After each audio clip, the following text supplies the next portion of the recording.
everybody, welcome back to another edition of our Juneau-Douglas City Museum video chats. I'm Niko, I'm the curator here at the Juneau-Douglas City Museum, and we have Alyssa behind the camera.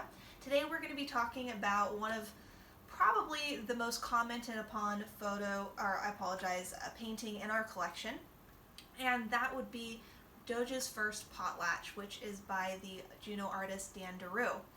Dan DeRoux is originally from Juneau. He has done a lot of artwork here in town.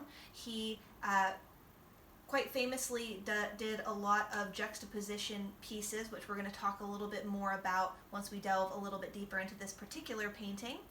He studied at Nova Scotia College of Art and Design and has been painting for over 50 years all over the United States. And although he does not currently live in Juneau, we still think of him as a Juneauite and are proud to have one of his pieces in our collection. So this particular piece has a lot of interesting components to it.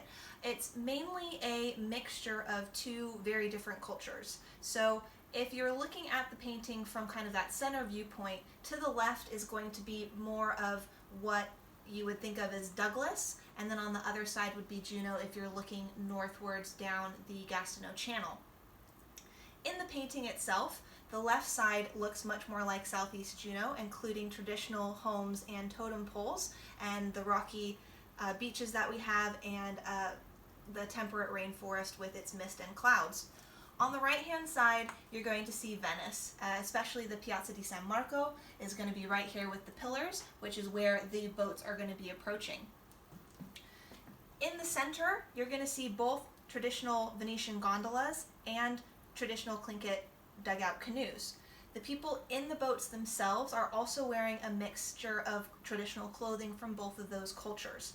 You'll have people actually down below wearing things like you would see in Carnival, and then you also have people in spruce roots hats and chilcat blankets.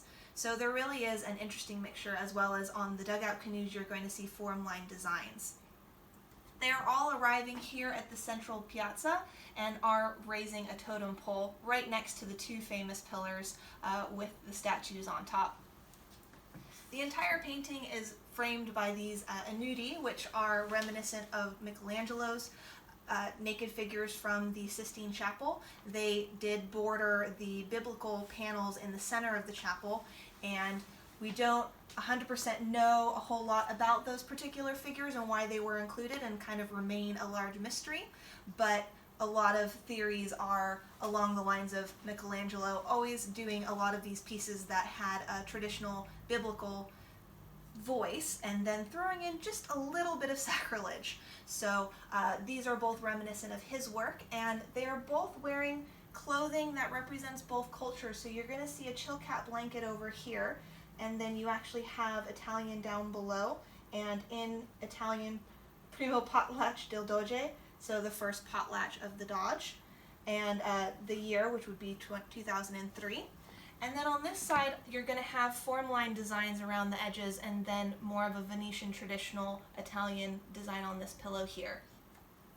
So, very interesting piece. Most times when people come into the collections, if we're giving them a tour behind the scenes, we do tend to open up these racks that have art hanging on them in more of a gallery setting. And this one does tend to catch people's eyes. So a few people have asked about this one from seeing it in one of our other videos, so we just wanted to talk a little bit about it. It is very interesting and a beautiful mix of two very different cultures. There's also, with this juxtaposition, a little bit of commentary about these two cultures that are quite often not specifically compared, but that idea of the savage and primitive versus the classical and educated. So putting these two together, you can see there are so many similarities. You can see similar boat styles, similar traditions in terms of coming together for a potlatch or a queque, as well as these celebrations that were quite common in Venice and around Italy in the classical period. So there are a lot more comparisons and similarities than have often been discussed, and something like this wonderful painting is a good reason for us to talk about it. So keep your eyes peeled. We're going to be doing some more pieces, videos on different pieces in our collection, and highlight a few more artists, hopefully, in the next couple of weeks. And do want to say thank you to Dan DeRoux for answering my questions and being just so lovely and helpful as we move forward in talking about pieces.